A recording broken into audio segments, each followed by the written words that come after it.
Hi, I'm Mr. Simons, and today, well, it might be tonight, I don't know when you're watching this video, we're going to talk about factors affecting the demand for Australian dollars. So we're talking about all the factors that determine whether people want to buy Australian dollars. That affects the demand part of the demand and supply for Australian dollars. Now, as I've said previously, I'm focusing on the Australian dollar, but the economic principles are the same regardless of what currency you're looking at.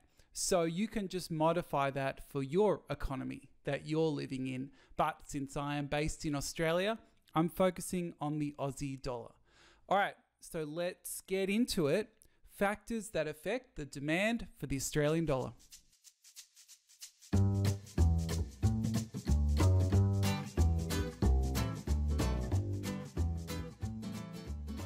Okay, so here we go. So as mentioned, we're talking about factors that affect demand for the Australian dollar. And the starting place is that the demand for the Australian dollar is determined by all the people who wish to buy Australian dollars. They want to buy them. That is demand for Australian dollars. Someone told me who is much smarter than I am, shout out to you, Miss Matthews, that the demand for Australian dollars relates to all inflows into Australia's balance of payments. So the best way to think about the demand for Australian dollars is, does this involve inflows? So does this involve credits into Australia's balance of payments? If it does, then that is going to involve the demand for Australian dollars. So let's give you some examples. So can you see here that the demand for the Australian dollars, that will be affected by demand for Australia's exports, right? So demand for Australia's exports, that's going to require Australian dollars. So any credits on BOGs, right? Money flowing into Australia for the sale of exports of goods and or services, that's going to involve increasing demand for the Australian dollar. So what we can also think is that demand for Australian dollars will also be affected by, so we're still on the same point, by demand for Australian assets. So things like shares, real estate, bonds, currency, by foreign residents. So that's going to lead to capital inflow from abroad. So what we can say is that if there are credits coming in on the capital and financial account, so there's capital coming into Australia, that is going to require demand for Australian dollars. People will need Australian dollars to buy those assets that we've just talked about. And that says here, recorded as credits in the capital account and financial account of the balance of payments. So again, we always pay attention to people that are a bit smarter, or a lot smarter in this case than I am. And what we are talking about here is that the demand for Australian dollars. So what we are saying here is that, let me just get this pen. What we are saying here is that the demand for Australian dollars relates to all inflows into Australia's balance of payments. So if there are any credits in the balance of payments, and that could be the current account, or it could be the capital and financial account, that involves demand for Australian dollars. Okay, if we're looking at outflows from Australia, that's going to involve supply, and that will be a separate video that you can access via that little clicky thing at the top of your screen right now. So now that we've done this intro, let's look at the specific factors that affect demand for Australian dollars. Okay, now let's look at the specific drivers of demand for the Australian dollar. So what we're kind of focusing on here are the factors that will affect demand for the Australian dollar. Okay, so let's focus on the first one. This says the level of Australian interest rates relative to global interest rates. And the concept, the economic concept this relates to is interest rate differentials. Very important. I would suggest writing that down because that will come up in a number of different contexts. context. Sorry, English is not my strength today. So what we're saying here is that if Australia's interest rate levels are greater than global interest rate levels, then foreign investors are going to prefer to save their money in Australia compared to other destinations. Why is that, you may ask? Well, this is because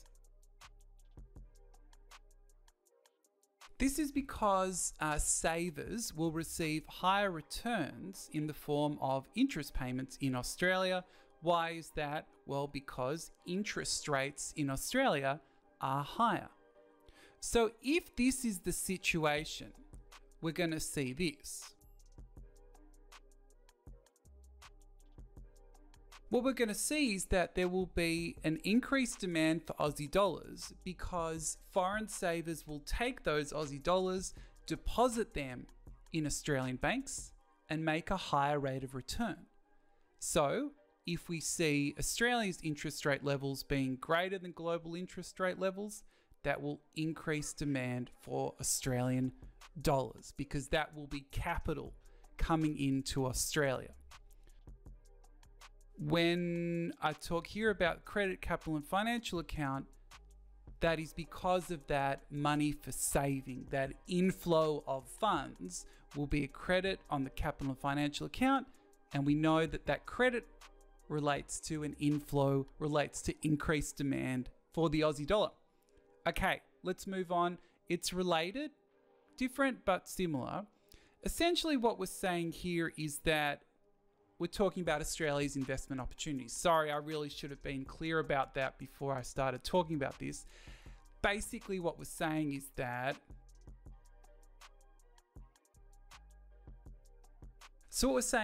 if there are increased investment, I standing for investment here, if there are increased investment opportunities in Australia, then there will be increased demand to invest in Australia. So this could be, let's say there are new infrastructure projects in Australia. Maybe there's related to an increase. So I can't write G's today for some reason. I apologize for that. What I'm saying here is that maybe there are new infrastructure projects in Australia brought about by higher government spending. That is a G, please be forgiving of me, which would create new investment opportunities, greater demand to invest, greater demand for Aussie dollars. Or let's say that the Australian economy is booming. More people want to invest in Australia, therefore they need Aussie dollars, increased demand for Australian dollars. So as we go through, why don't we just highlight, green is fine, highlight these factors so that you can distinguish them out as things that you need to pay attention to.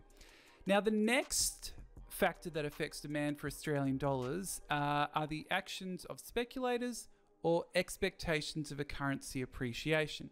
Now, just like we did blue for interest rate differentials, we'll do blue there as something you should remember here. So what we're saying here is this. We're saying that there is an expectation in the market. It could be among speculators, so traders that are there to just make a quick profit, or just generally people in the market. There is an expectation that the Australian dollar will go up in the future. This could be in the next 3 months, 6 months, 3 years, that kind of thing. So what will happen is that people will seek to buy Australian dollars now because it's cheaper, right? That if we expect that the Australian dollar will double in value, wow. If we expect it will double in value in 6 months, we want to get in there now so we can buy it before it appreciates so heavily. Maybe make a bit of money, maybe make a little bit of a profit.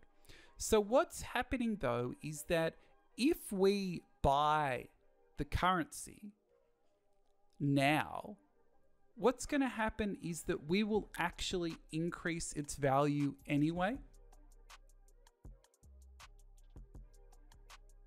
So what will happen is that this action, this expectation will actually create the expected appreciation because people expect the dollar will go up, so they buy the dollar, which will make it go up anyway.